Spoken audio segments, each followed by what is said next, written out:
नमस्कार दोस्तों, मैं हूं डॉक्टर अभिषेक सक्सेना और आपका फिर से स्वागत करता हूं अपने YouTube चैनल पे। तो दोस्तों, आज बात करेंगे एक ऐसी बीमारी के बारे में, एक ऐसी प्रॉब्लम के बारे में जिससे बहुत लोग परेशान हैं। हाँ जी, साइटिका पेन के बारे में। तो दोस्तों, साइटिका पेन क्या होता है, कैसे होता है, क्या इलाज है, इन सब चीज़ों के बारे में आज जानकारी पाएंगे इस वीडियो में। तो पूरा वीडियो देखिएगा। तो चलिए शुरू करते हैं इस वीडियो को। साइटिका साइटिका पेन क्या है? साइटिका पेन साइटिक नर्व से लिया गया है, यानी कि जो वर्ड है वो साइटिक नर्व से लिया गया है। साइटिक नर्व हमारे बॉडी की लॉन्गेस्ट नर्व है, जो कि कमर के निचले भाग से होते हुए थाई मसल से कवर करते हुए काफ मसल और फीट तक यानी पूरे पैर को कवर करती है। इसके बेसिक दो फंक्शन होते हैं साइटिक नर्व के। दो फंक्शन में पहला फंक्शन जो है वो ये है कि हमारी थाई मसल को पूरी मसल जो कि नीचे तक जा रही है उसको सपोर्ट करती है। सेकेंडली, एक सेंसरी नर्व भी है, यानी कि फीट में जो सेंसेस होते हैं उनको मेंटेन करती है। तो दोस्तों, आज ये प्रॉब्लम लोगों में क्यों इतनी आ रही है, तो उसके कॉजेज जानते हैं कि साइटिका पेन कैसे लोगों को बढ़ रहा है। तो इसमें पहला कारण है स्लिप्ड डिस्क, यानी कि डिस्क का हल्का अपनी जगह से हटना, या हर्निएटेड डिस्क। सेकेंडली, इंजरी हो सकती है। अगर किसी पुरानी चोट किसी को लगी हो, उसका ट्रीटमेंट समय रहते नहीं लिया हो, तो ये भी एक कारण है कि उसमें प्रॉब्लम हो सकती है, जिसके कारण से नर्व दब जाती है। तीसरा, ट्यूमर या कोई सिस्ट वहां डेवलप हो गई हो, जिसके बारे में हमें जानकारी नहीं मिल पाती। हल्के हल्के पेन होता है, जिससे कई बार साइटिक नर्व दब जाती है।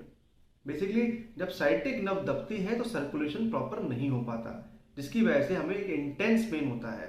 अब साइटिका पे हमें कौन कौन से सिम्टम देखने को मिलते हैं कि हम पहचाने कि ये बैक पेन है या साइटिका का पेन है। तो दोस्तों, साइटिका पेन हमेशा आपको ऊपर से यानी कमर के निचले भाग से होते हुए नीचे तक आपको पेन पहुंचेगा।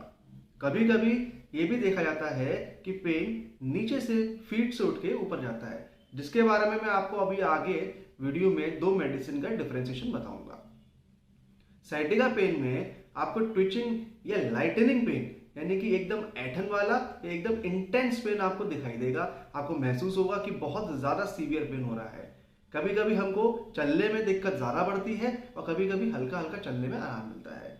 कभी कभी किसी पेशेंट को लेटने में बहुत ज्यादा सीवियर पेन भी शुरू हो जाते हैं।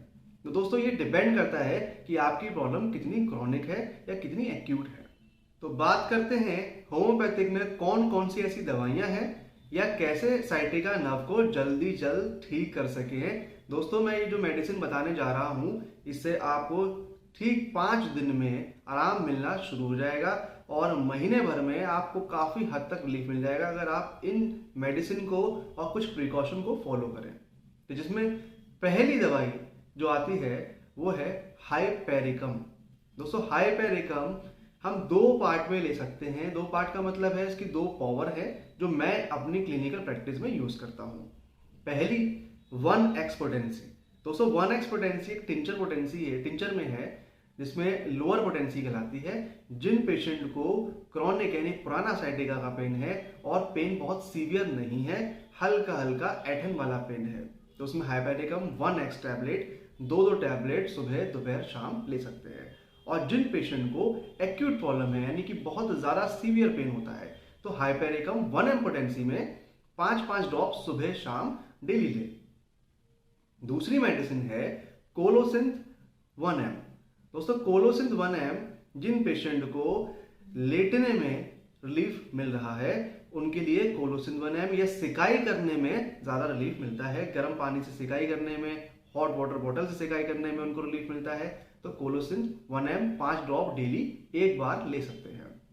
तीसरी मेडिसिन है रस्टॉक्स 200। दोस्तों, इसका एक बहुत अच्छा सिम्टम है कि जिन पेशेंट को पहले स्टेप खड़े होने में पेन होता है और फिर थोड़ी दूर चलने में रिलीफ मिलता है, उनके लिए रस्टॉक्स 200 5 ड्रॉप्स सुबह दोपहर शाम ले सकते हैं। चौथी मेडिसिन है ब्राइनिया 200।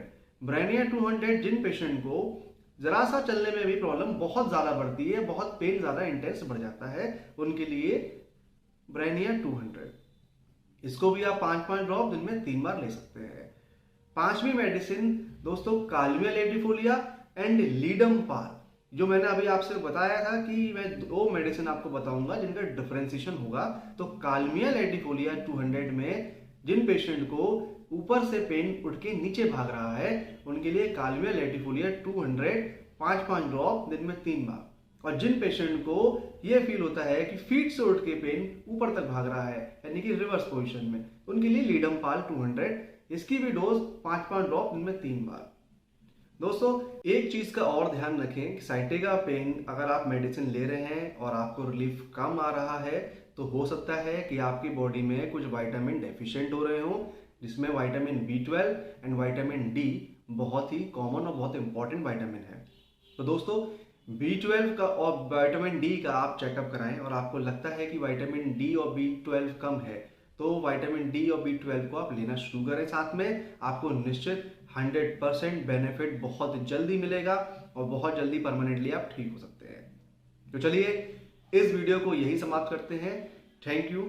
और इस वीडियो को जितना चाहें उतना शेयर कीजिए, लाइक कीजिए, सब्सक्राइब कीजिए। Thank you so much.